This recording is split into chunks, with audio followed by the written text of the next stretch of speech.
You got into the safety business because you wanted to protect people, but somewhere along the way, the job started controlling your time, your schedule, your priorities, even your income potential.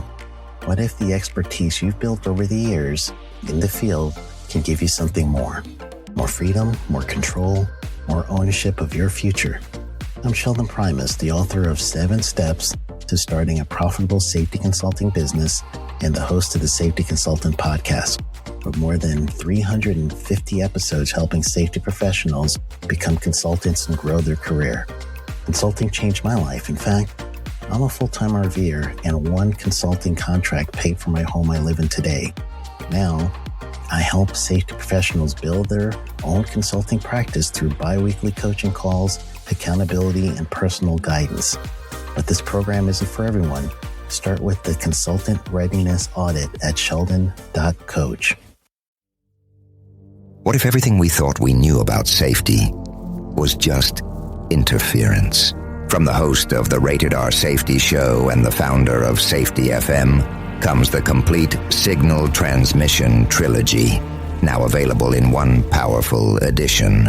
Safety, in my opinion, the book that started the conversation. Safety Mutation, where the boundaries of culture, systems, and belief begin to break. And now, Safety Transmission, the final piece of the signal. For the first time, all 3 books are together in one volume. The Signal Transmission Trilogy, Complete Edition. This isn't just about compliance. It's about consciousness. It's about decoding the way we think, lead, and live, inside and outside the system. Whether you've been following the signal since the beginning or you're just now tuning in, this is the version to own.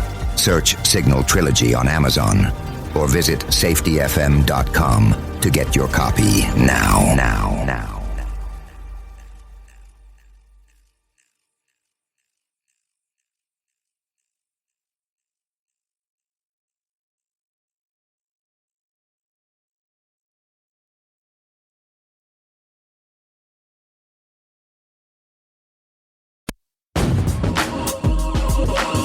Sheldon Primus. Welcome to the Safety Consultant Show with Sheldon Primus, where we blend safety smarts with business brilliance and a pinch of Sheldon's signature wit. Whether you're a safety pro, a fresh-faced consultant, or just safety curious, get ready for a show that'll educate, entertain, and elevate your safety game. Let's dive into the art of consulting with your safety Sherpa himself, Sheldon Primus.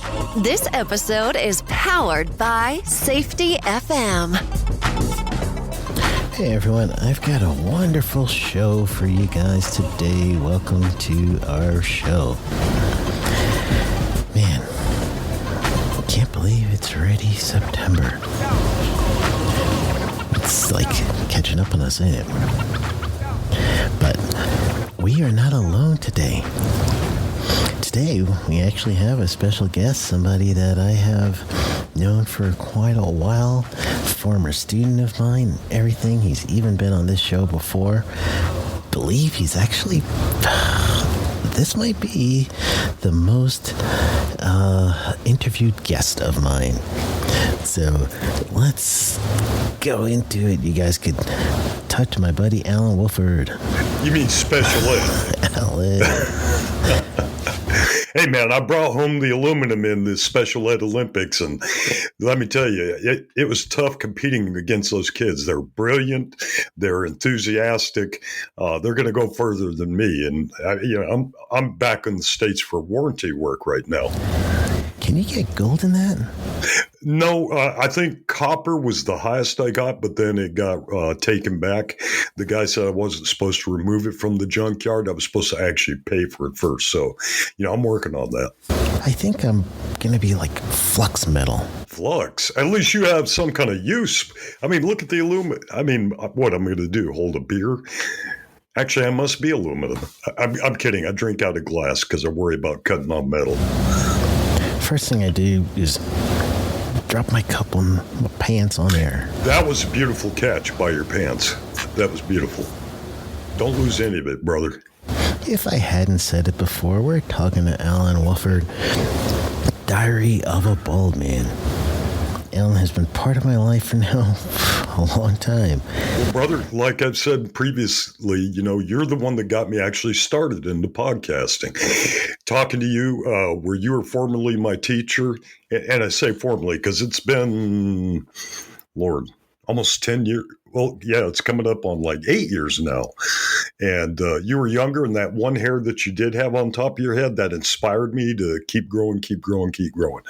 But yeah, I think, what is this, our third show together, our third recording together? I think we've been on each other's podcast a few times now. It's been fun seeing your development and growth. Yes.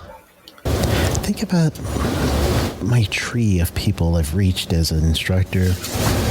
We have kind of like a web of influence among many countries. We've got quite a bit of circle of influence. Yeah, just from our instructing, You can't see me blushing. Unfortunately, my desktop does not have a camera. But yeah, it's pretty red right now. To give you a good idea, you were the root for all of us that grew. Everybody says, well, this person was a seed. No, I was already a seed. I didn't have a foundation when I got into safety. I really didn't. And being on the construction side and working with a lot of people, not in the oil and gas, but the chemical industry, because we were building an ammonia plant at the time. But where everything started, and, I got into your class, and that was a week of hell. Not because of you, but because, while I was trying to study and get all the intel and all the information that you were giving us, I'd get calls from work and things like that. But one of the things, like I said, I had the seed for safety. I never planned on it. When I left law enforcement, I thought I'll be a government contractor. I'll put a Band-Aid on people if they need it, travel and do all this. But then when it bit me and I got the bug, because I'd been working in hazardous materials for the military up in Alaska, and I came stateside to do the project. I was talking to a guy on the site, and he said, Allen, you got to take the cost thing. If you're going to keep building ammonia plants and you're going to be doing your hazardous materials, you got to see the foundation that created some of these rules that you understand. And so I got into your class, and you bought us that amazing fried chicken, and I was in love. If there's a bromance right now, I'll propose to you tomorrow, but you're getting ready to go overseas, and I don't want to duck all the swings by your wife. But in that class, when you first gave us the test to see where we was at, to me, that was genius. Where was I at? I was nowhere near where I am now, but you were the catalyst for 100% of that. And then when we got into the podcast, this is third year of being on the People's Choice Podcast Award as one of the top 10. And during the International Podcast Day, all that I attribute to you. You took the time, and a couple others from the old, what were they called? And I hate to say this because they were one of the first shows too, the Safety Justice League. You guys got my voice out there. I had people asking me, hey, would you say diabetes? I said, oh yeah, I'll say diabetes. They said, will you grow your mustache longer and your hair longer? You were the catalyst for two different, inspiring moments for my life, Sheldon. I appreciate it. I appreciate you. You remember the Safety Justice League? Jason, Abby, the crew? Yeah. Jason Maldonado, he helped out a lot because he would ask questions of people when he was building up his stuff. But, that helped us to look and research it too, Same thing when I was trying to find a good way to remove some of the sound when I was on the island. They said, Allen, use that Adobe podcast thing, and it filters out a lot of the stuff, but it would clip, some of the notes where we'd say things. But that inspiration you gave for me to research and do better each time, that was huge. It's still huge. So I can imagine what your today's students and the other people that you mentored, I can only imagine the significance, of your mindset, your abilities, the things you taught us being spread globally. I mean, because some of those guys now, like one of the guys that was in our class, he's working overseas, and I think it's government contracting.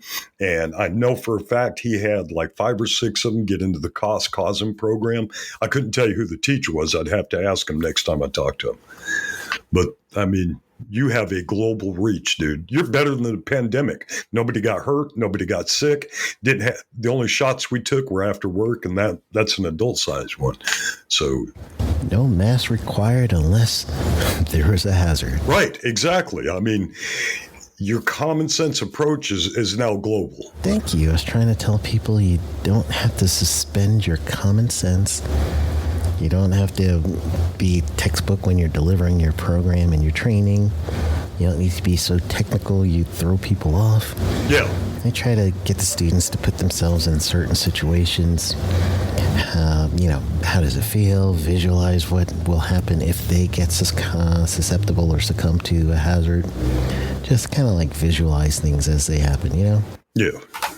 But I wanted to ask you about your podcast. No, don't. If you have common sense, do not do that. Listen to Sheldon's podcast, but yeah. Everyone right now, you need to look up Diary of a Bald Man wherever you listen to podcasts. That's why so many people have like mental health issues right now. They keep listening to the podcast and said, I had a good day, then I turned this crap on and listened to Alan ramble. And I think he was drunk at 2 episodes. It was actually 5. It was not my fault. I did not pour that wine. Somebody else did and stuck it in front of me and said, go. I think it was supposed to be water, but you know how things just transition. They said hydrate. But yeah, brother, again, any accolades, any type of awards I've got, it was not just me. Like I said, I had a seed. I had an idea of what I wanted to do with the dragging up, and it didn't go well. Then when I started doing this, the life lessons you gave us, and other great people. But again, you were the root. You was like, it's okay to grow. It's okay to branch out into other areas, but keep your base the same. Think about human safety, your environmental safety, things like that. And to be honest, that's one of the reasons now with my podcast, I had a disclaimer made saying, hey, don't do anything this man says until you get checked by a physician. I'll reiterate numerous times, check with your primary care physician, check with Sheldon Primus, check with, this individual or that, because it's not for everybody. And you are for everybody. Somebody did listen to your advice. You're award-winning. You gave me JR, the voice of the podcast. I'm forever grateful. JR is excellent. Yeah, we worked together on Shemya Island in Alaska. So if you hold up your hand and stick your thumb left and you went to the end of your thumb, that's kind of where Shemya is, 1,400 miles away from Anchorage. But he was one of the safety guys. I forget the name of the company he was working with because I think they got bought out. But we worked on an Air Force facility, and he was a safety. And when we came back stateside, we kept in touch, because before that, he worked in the oil fields. He worked as a DJ. He was a musician. Then he came back stateside, somewhere up in Illinois area, and he was busy. He went to Wake Island, where I was at back in 2005 to 2007, came back stateside. And yeah, he's got an amazing voice. When we were doing the podcast with him and Betty, people loved it, and they were like, we enjoyed that, the way that we'd just kind of go after one another, and he would just drop his humor and everything, and people enjoyed that. And then he had that serious side that when he had to flip the coin, he brought in safety and the relevance and the importance of not just going into it physically, but emotionally as well. He had the voice that people would remember. He's got such a great voice. Yes, he did. Alan is dedicated to veterans. If you did not know this, so much so that he's a minister to veterans. If you need someone to talk to that doesn't judge, Alan is your man. Yeah, absolutely. And that's one of the things, and I'm glad you brought that up, Sheldon. You know, we think about the 22 a day, and the actual number is probably up in the 40s or 50s. One of the reasons insurance companies bring that up too, because a lot of people say 22, and it's like, no, statistically it's higher because a veteran may disappear. There's so many that are homeless right now, especially out in areas, California, Oregon and stuff. But some of that was to change their mindset. They wanted to get out of paying bills and worrying about losing their house again and, you know, being tied down because their mind is somewhere else. And yeah, if you Google my name, Allen Woffard, and you'll see ordained.com, it has the profile, the contact stuff. I've had calls from law enforcement, veterans, paramedics. I think there was a time or two when I don't want to say they were a nurse because they could have been something a lot more elevated. But just the stress because where I had PTSD and I almost took my own life, not because of the PTSD, but some other circumstances when I was on Wake Island that I put in the podcast. And I was sitting on that beach with that weapon in my mouth, you know, preparing to unalive myself. And one of the Thai workforce came by and started pushing it further into my mouth and said, do it. And I broke down. I resigned from law enforcement the very next day, got the next flight out, and never looked back. It was a tough period. I had to do psychological evaluation. You never want to say, oh, you know, I just got chest pain, so it's indigestion. Well, with mental health, you don't want to do that too. You want to talk to somebody.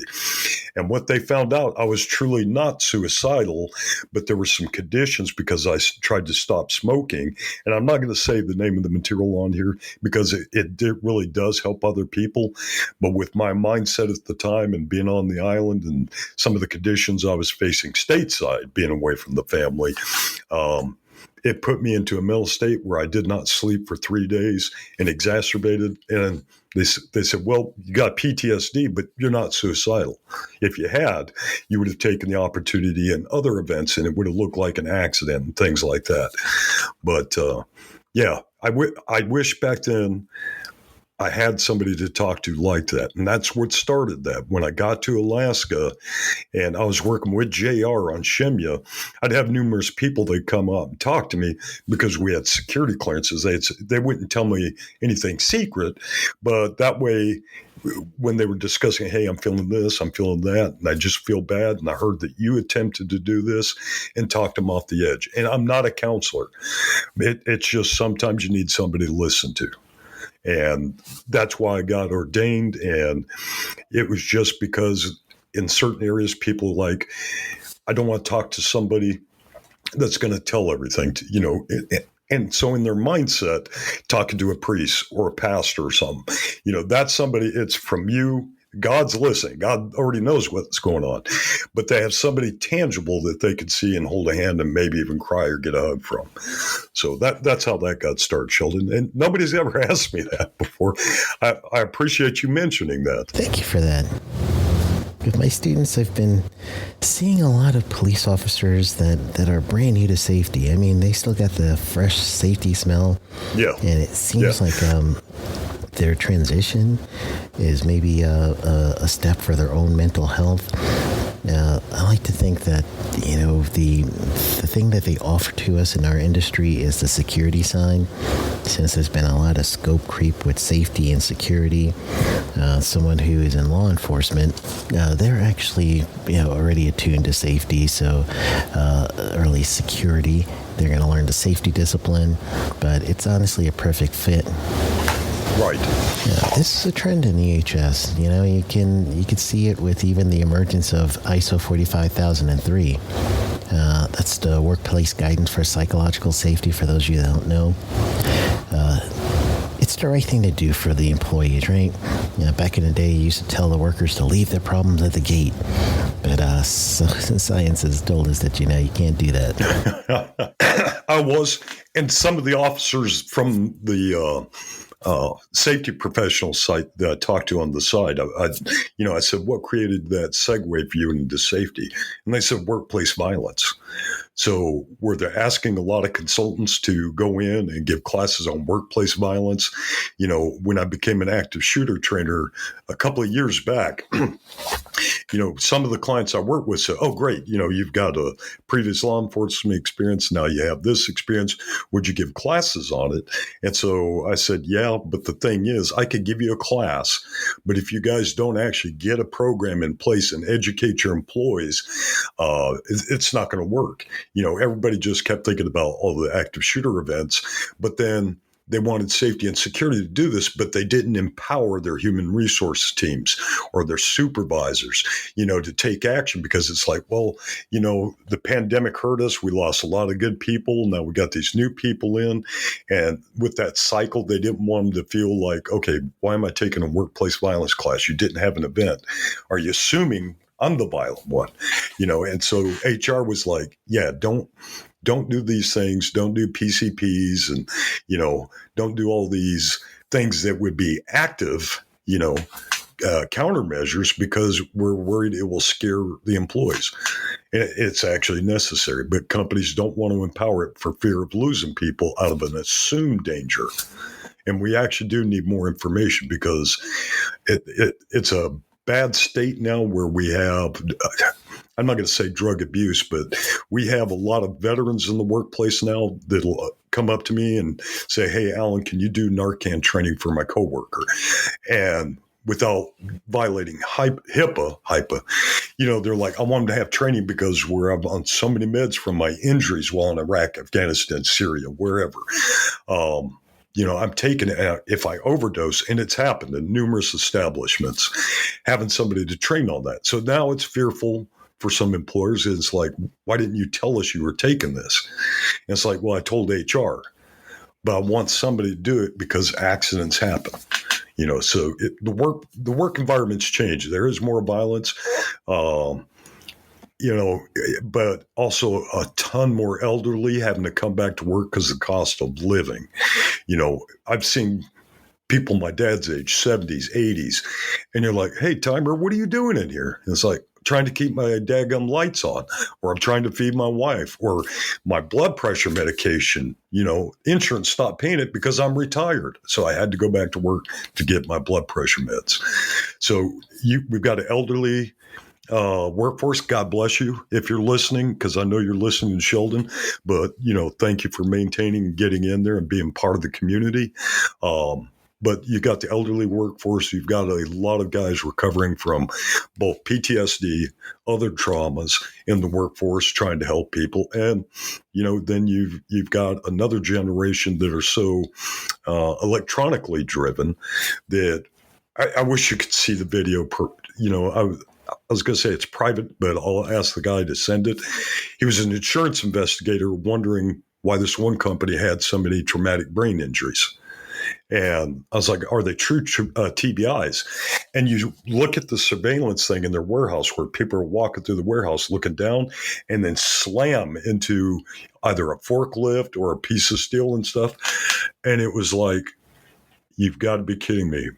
So there's so many distractions out there too, Sheldon. Symptoms of poor performance would be like looking down, hitting your head on the forklift, like you just said.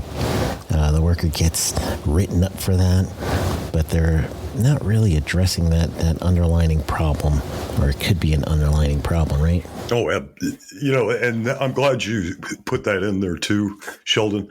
One of the things I've seen a nice trend and a nice buildup on, companies with their insurance providers will walk through, and the insurance provider will have safety training. A lot of them will have like 10 or 30 hours so they can identify what OSHA might potentially ding their clients on, especially on a risk awareness or risk management visit.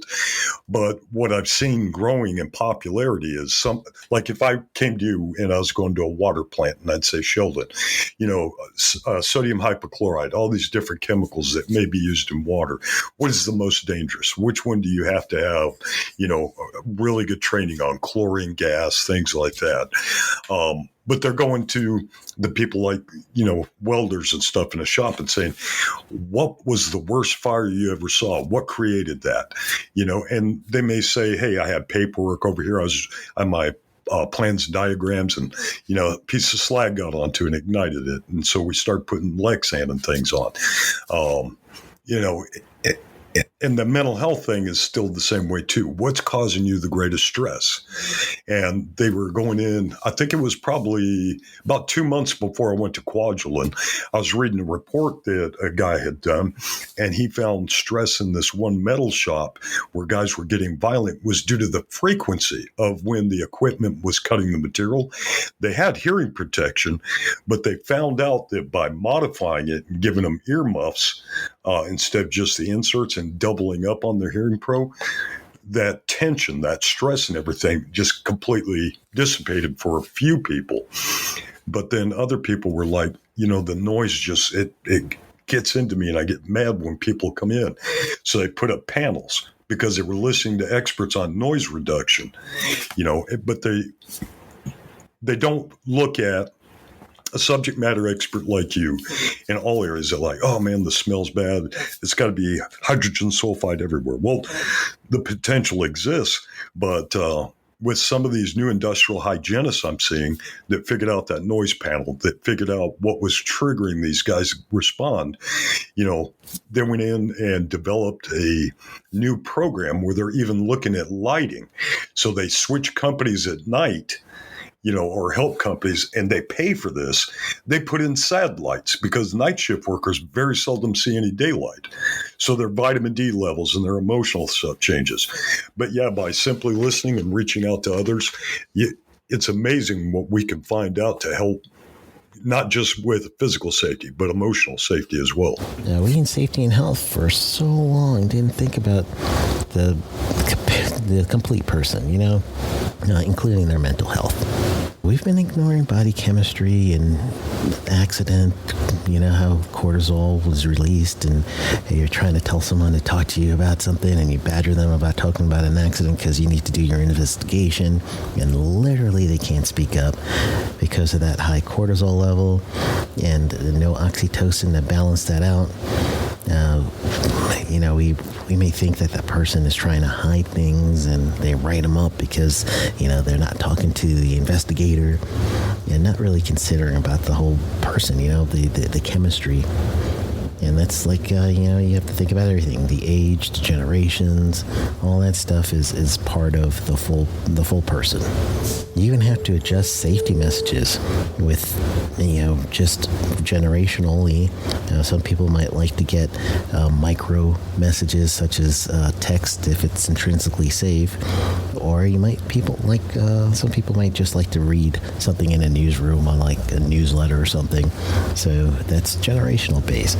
It's what makes that person truly feel like you're listening to them and you know them in their generations. Well, see, I like how you incorporated the various generations. One of my clients, they have an older generation that does a lot of the workshop stuff, and people, you go in there and their newsletter is poster size. And when people say, why is it so big? It's like, well, Alan's half blind. He's 70. Look at his glasses. They're thick. Yeah. So they're like, we're modifying what we're producing because, like you said, I don't know if they're reading these things. So they'll go to Staples. Staples, you guys did a great job. Thank you for that. And they made just large sheet posters, and people are going up, and when they read it, they'd sign it to the side, and it was nice to see that because they listened to why, hey, did you read this? No, I can't see it. Look at the font, look at the print, and when I was doing classes, 2022, after the pandemic thing kind of relaxed a little bit, was getting back out into the classes, and I was using the projector and I'm looking at the words and stuff, and I made sure it was large enough, and then I had some people say, I can't read that. And I was like, why? And it says, well, your company format, those blues and those grays, we can't see it. It looks fuzzy to us. So I stopped using the company's thing. I went to my boss. I said, look, when I'm training with these two groups, these people with this condition in their office, I took pictures of it so they could see. I used an actual old Polaroid camera so they could see it wasn't modified. Then I took digital photos and I said, look at this. It really does, from their perspective, look grainy, stuff like that. I had to use sharper colors, darker contrast enough. So you're right, brother, with the variations. The younger guys, too, if you do a PowerPoint, they're sleeping. So once I learned how to incorporate a video into a PowerPoint, I'm getting the keynotes, the bullet points, then the video captures their attention. Then we go on to the next thing, because the attention span after 15 minutes, they're shutting you down on training unless you break it up. And like you did in our classes, you're like, oh, let's talk about, this. Let's talk about BBS. Let's talk about this. And you incorporated everything. Oh, a guy fell.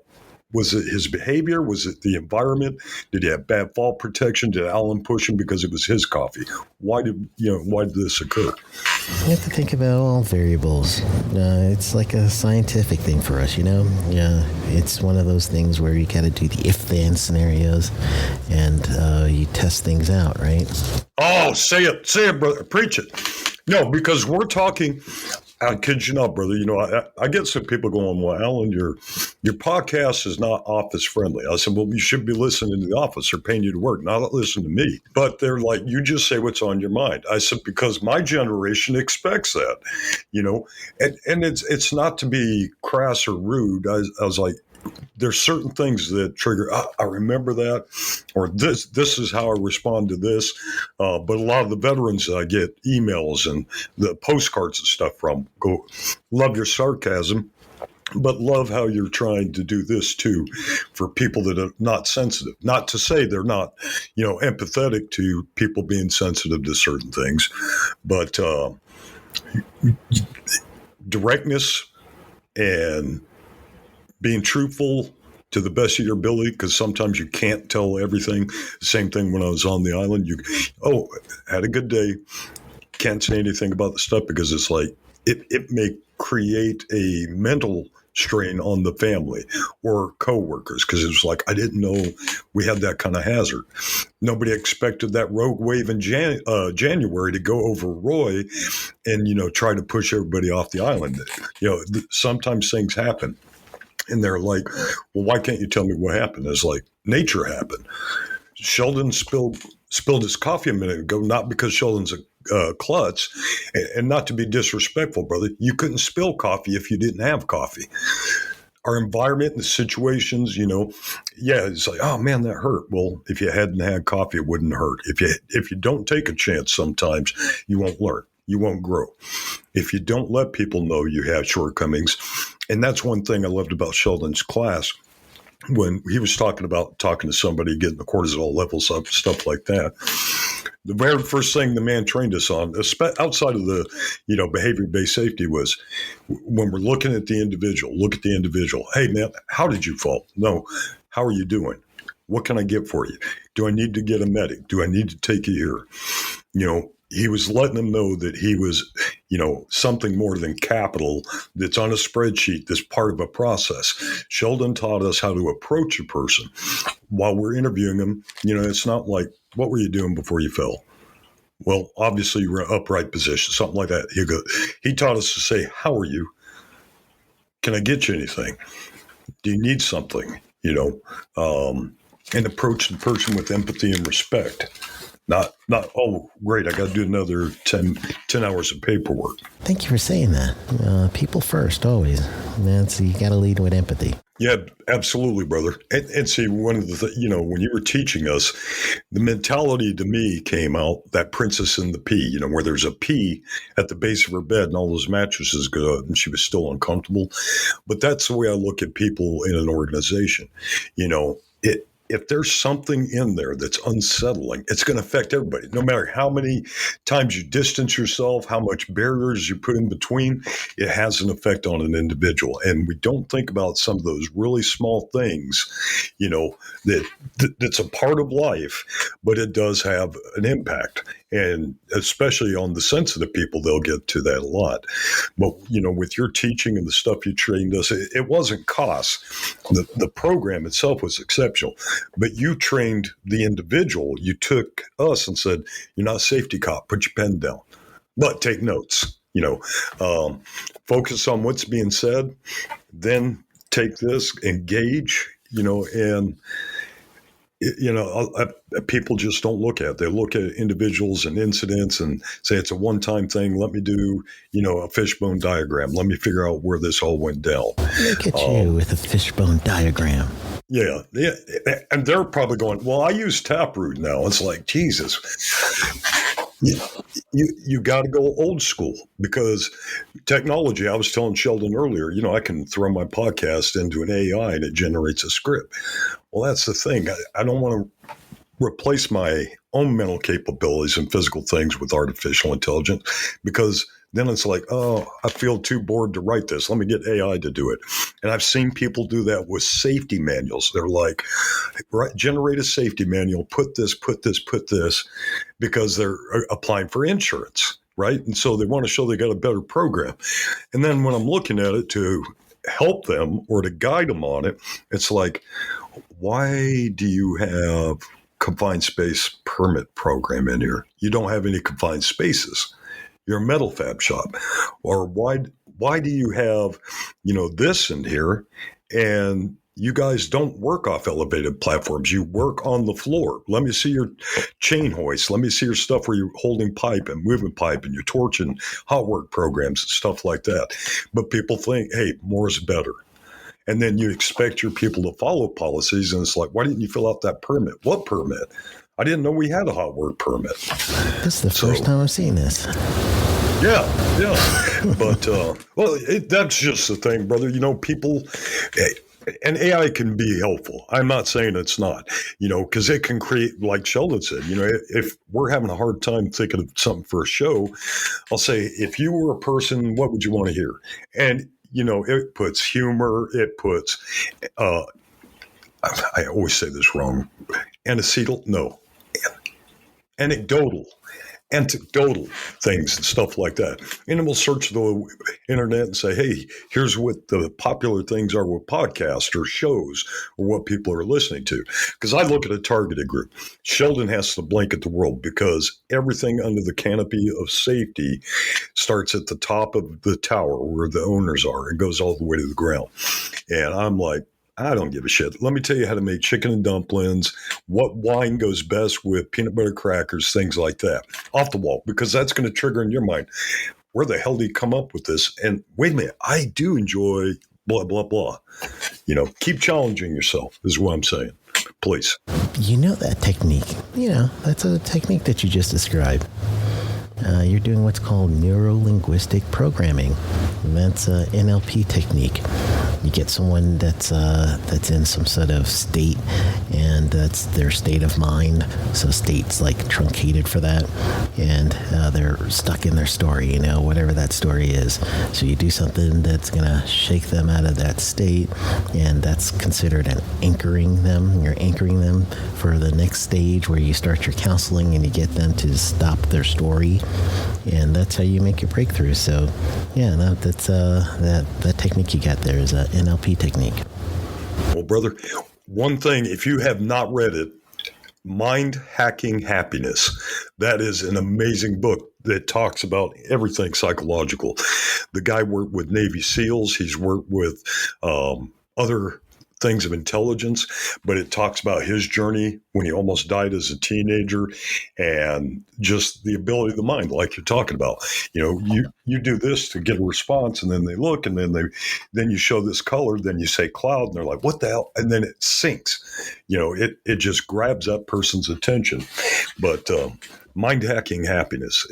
And it's great too if a person's depressed. If you're listening and you want to figure out how to get out of your own way, that book by Mr. Webb is amazing. I'll write that down. Hey, let's continue the AI conversation. I've been embracing AI just ethically. Can't use AI without, double checking in the response and everything. Even at one time, when chat first got started, I asked it about OSHA's agriculture standard, and it did not know. So, even though you embrace it, you got to make sure and check it and make sure it's doing what it's supposed to. That's good, brother. So instead of thinking of it as artificial intelligence, look at it as additional. So it's a support mechanism. It's a tool, and people should use it. I'm just, when I'm talking about clients and stuff that were jumping in on it, trying to develop things instead of having, talking to the people on the floor. Hey, I've got to do a PPE hazards assessment. Why do you keep getting cut? Well, you keep buying sharp damn tools in this place, things like that. And they had one of my that I read was actually really decent about intervention when they're working with minors, because it was like a amusement park type thing. And it actually came up with really good advice, like get parents engaged, get community members engaged. And I was reading it. It was really, really well written. And they actually took it and talked to people at Dollywood and other parks and said, hey, do you guys do something similar? We're looking at a project, and had this done by AI. They were completely honest with it. And they said, yeah. And they actually, when they were talking to other people, asked AI models, hey, what's the worst that could happen if I follow this program? And it would actually tell them lawsuits, shutting down, loss of inventory, things like that. And I was like, it even told you how it could possibly be affected. I've actually used it for a bow tie analysis with the client on a warehousing job. The analysis of the bow tie is in the middle. You've got the trigger event. The analysis is kind of shaped like a bow tie. One side is going to be the things that will cause the event, and the other side are consequences related to it. And then you kind of work out your risk analysis from there. And I actually used the AI to help me, kind of troubleshoot some things I completely forgot, and it helped me, almost like a research assistant, if you would. Oh, no, brother. There's quite a few. And some of the guys I spoke to in our group too that use AI for safety, they're using it for statistical analysis. They're looking at certain things, which this I did not know. You could say, I've got a building 10 stories up. I've got this kind of rope line for the window cleaners. The wind at this point is coming up. What's the potential for injury? And it gave a great estimate. And so they tested it after seeing videos of window washers getting slammed into the side of the building. And the AI told it, go buy pool noodles. And I thought, why would you buy pool noodles? It said, because where it's rubbing and constantly, you can replace it. It's $1 thing. But when they did it, the swing ratio and everything, because it had friction now instead of the other stuff, it worked. They never bounced. The pool noodle would degrade after a week. They replaced it at $1 low cost, and it protected the equipment and the windows. And AI told it to get a pool noodle because it would give them a composition. They were like, where do I get that material at? And can you describe it in a simple term? And it said pool noodle. And he actually sent me the screenshots of where he asked about that. And now they're using it in Nashville on all those window washer systems. Wow, that's amazing. Not all of them, but... Yeah, again, I'm using it as a virtual assistant or a researcher assistant. And, I do have a secret project that I'm working on. So maybe you can help me out with that. Yeah. Hell yeah, brother. I mean, I asked it, I was trying to impress my wife, and I went into AI and I said, hey, what are some good things for a very short Tennessee woman that's highly intelligent, doesn't like to put up with crap? What can I do to impress her? And it said move. It was a joke, but I was like, move. And I unplugged it. I unplugged its life support. I said, to hell with you. That's funny. Yeah, I was looking for humorous stuff, and it told me to move. Yeah, leave so she can be happy. Ended up on Quadrilin. No. It's only developing, so yeah, we're in the baby stages. No, I like the idea of testing AI. Do I have fears about it? Yes, because my son took a couple of pictures of me and had AI improve it. And I was like, what do you mean improve? He goes, Dad, just, it changed the facial color of my hair, or not my facial color, but the color of my hair. And I was like, oh, well, that's neat. And my wife was like, oh, that would look good on you, honey. And it did some other things. And I was like, I worried that people take that and it's like, you mean I don't look good the way I am? No, it was just an image thing. It really did look neat. I'll have to send you some of the pictures. But it was amazing how it took my picture and just gave a different view, But then one of the guys I was talking to said, yeah, we use something similar like that for targeting. I was like, what do you mean by targeting? He goes, we put that into an AI system, look at the cameras across all of our retail outlets, and we could tell if they've been shopping at those places or tracking people that have robbed stores or have a history of it. And they're actually using AI to look at gas stations for a large retail chain to say, hey, see if you keep seeing this, because they kept having some events come up. It would go in one state, then it's 2 states away. So now they're using it to actually track people in stores to see, hey, did this guy rob? Nope, no, he's frequent flyer. He gets fuel here all the time. But it's amazing what they're using it on the back end. We never even think about. I teach my students how to use the AI now. So let's say we just finished a fall protection session. So after the fall protection session, I'm going to go ahead and have them, I'll write up a little scenario, or I'll have AI write a little scenario, and then we'll review those scenarios. And I just don't have them to give me the answers yet, but we'll kind of review the scenario. The students will troubleshoot, and then we'll put in we'll ask it for a response to, what would you do? And then we match up what the AI comes up, what we did in class. So that's how we've been using it. Yeah, one of my local clients in Tennessee actually used a ChatGPT. I think it was ChatGPT or OpenAI. I think it's the same thing, to make them a checklist for their fleet of vehicles. They said, we got these types of trucks, we got this.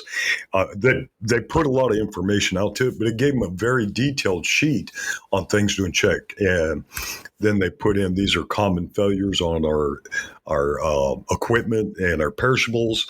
And it picked out, date, it fed it all kinds of information, dates, times, and it came out with a great program. And I forgot, it took them, I think they told me 4 days to put all the information, get responses to it. And then they took all the responses and said, can you pick out our highest date of failure on equipment, tires, whatever. And it picked out like Thursdays around 4 o'clock. I mean, it narrowed it down. And so they looked at their logs that they had from the shop. And it was almost right on top. Yeah, it narrowed it down. And I didn't know you could feed it bits of information, take those answers, ask questions based off those answers, put some more in, and it will give you, final thing. I haven't tested it that far yet. All right, I have one last question. All right, you yourself, you've been in and out of consulting, and it's been really cool to see how fluid you've been. It's kind of like where sometimes you have your personal client, and then sometimes you take on another job. So many people think it's all or nothing when it comes to safety consulting. They believe that you have to if you take on a job, then you fail to be a consultant. You yourself, though, you've truly moved back and forth fluidly between just going where you're needed, not wondering what the label is. You're labeled as a consultant or you're labeled as an employee. You just go where you're needed. So let everybody know that's secret. How do you do it?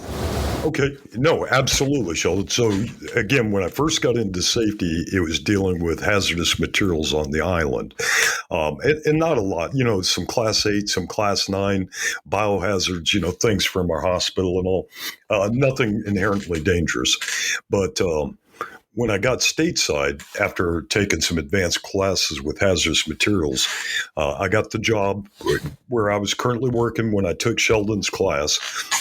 But what I'd seen and what benefited me as a consultant is when I was over the project, and I was the senior safety after my friend had left, but he got me in there because of my skills with hazardous materials.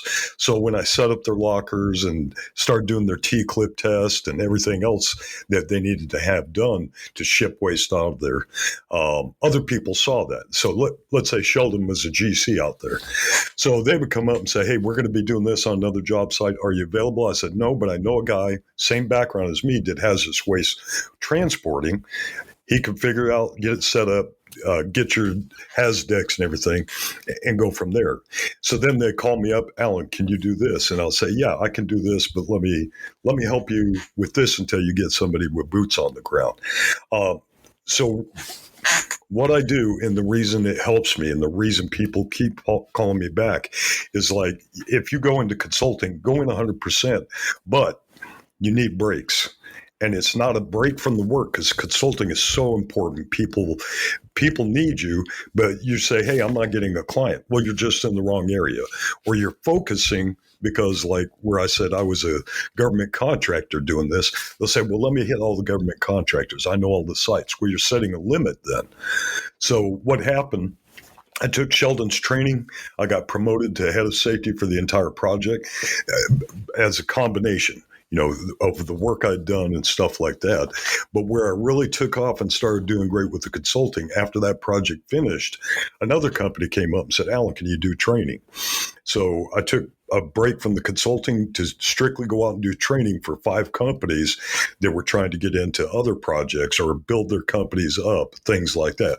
But it built me up too with a reputation. Then I started getting road departments, people they supported as millwrights that were calling me up saying, hey, could you do this for me? And I do training and consulting. So the biggest thing that saved me from burning out on consulting, one, is having a variety of experiences. Like Sheldon came from the water treatment side. With me, I did construction and then hazardous materials. Then I got back into government contracting, then supporting others.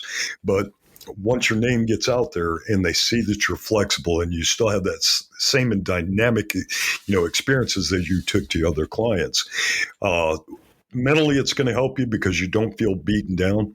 Like when I left consulting to go overseas to work for the government, it was to support my family.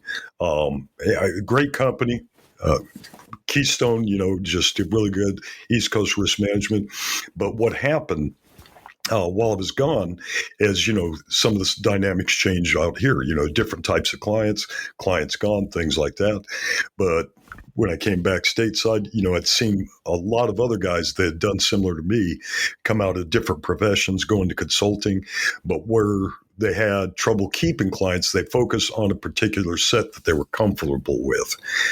Didn't think about the people like Sheldon, going outside, not just a water treatment plant people, but people that make pumps for the plants, people that build pipes or do, civil work, or they do, I want to say construction on other areas. And by him knowing what's in the water plant, the guys that bring the pumps in, hey, this looks good. How hot does it get? What's RPMs? How can we safely lower this into a lift station? How do we get this into here?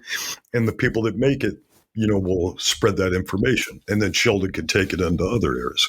But the success for me is to not focus on one group.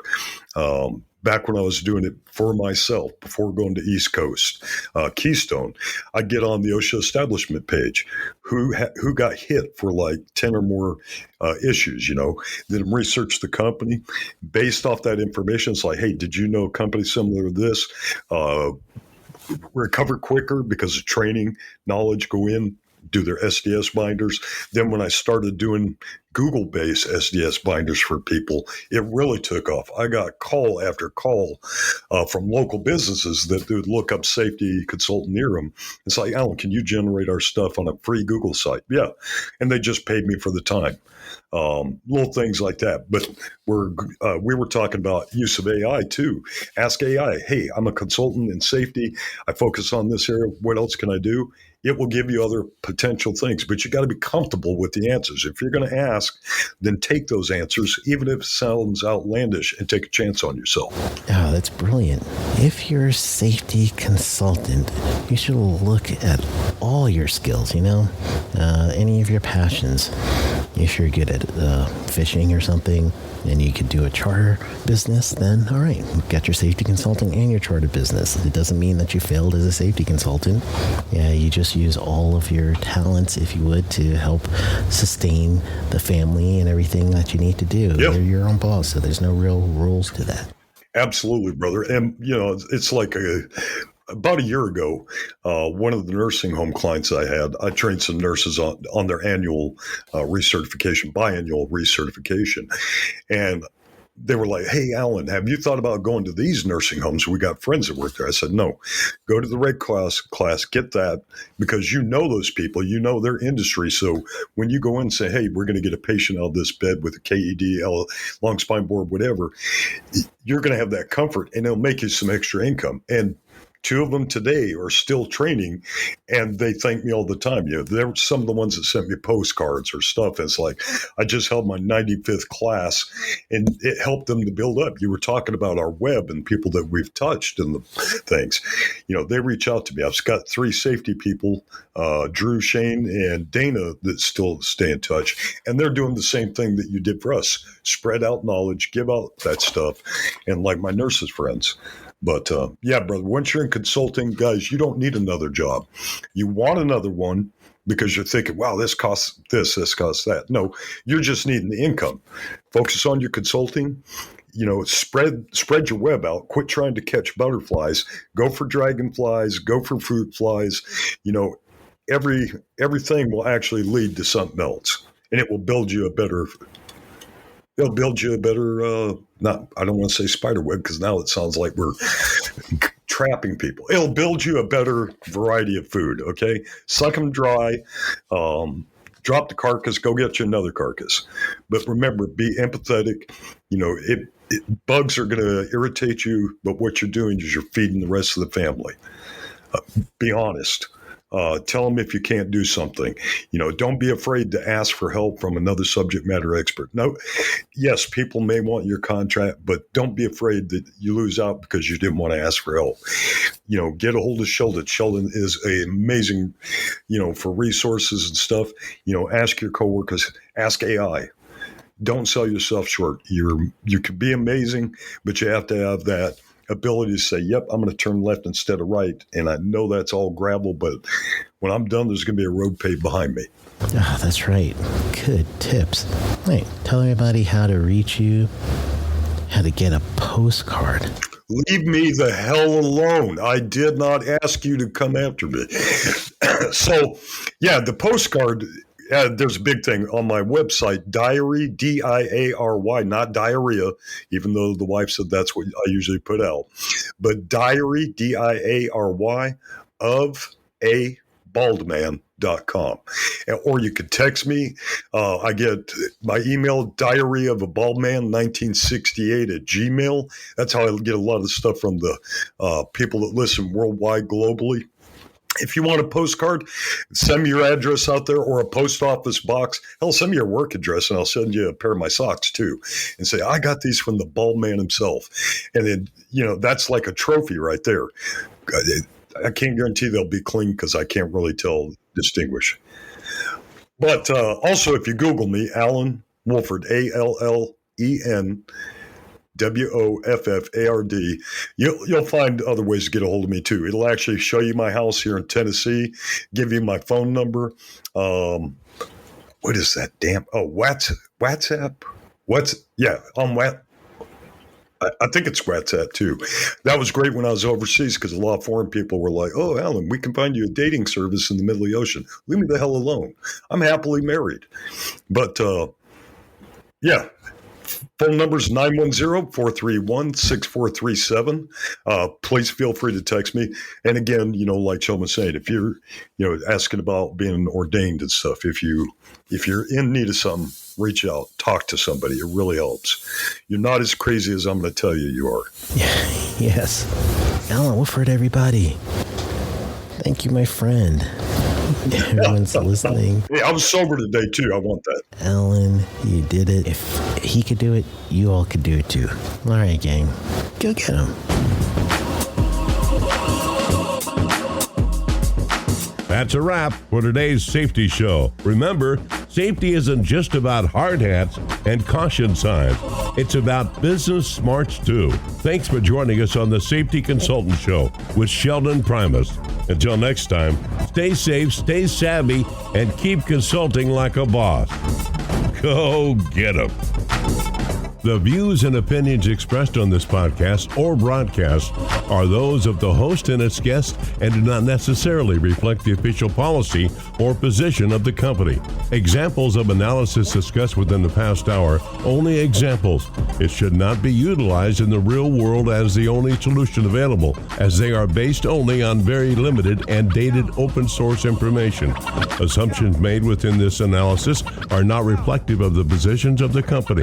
No part of this podcast or broadcast may be reproduced, stored in a retrieval system, or transmitted in any form or by any means, mechanical, electronic recording, or otherwise without prior written permission of the creator of the podcast or broadcast, Sheldon Primus. This episode has been powered by Safety FM. Are you ready to make a difference? Introducing the Safety Consultant Blueprint course. Unlock your potential as a safety consultant. Learn the skills, strategies, and ethics to create safer workplaces for your very own client. From risk assessment to client acquisition, we've got you covered. Become a safety consultant and open doors to being your own boss. Join us and be the hero of workplace safety. Enroll today. Safety starts with you. Take the first step now. Visit our website and enroll in the Safety Consultant Blueprint course. Empower businesses.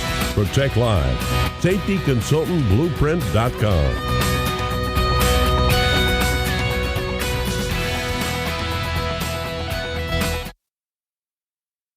You got into the safety business because you wanted to protect people, but somewhere along the way, the job started controlling your time, your schedule, your priorities, even your income potential.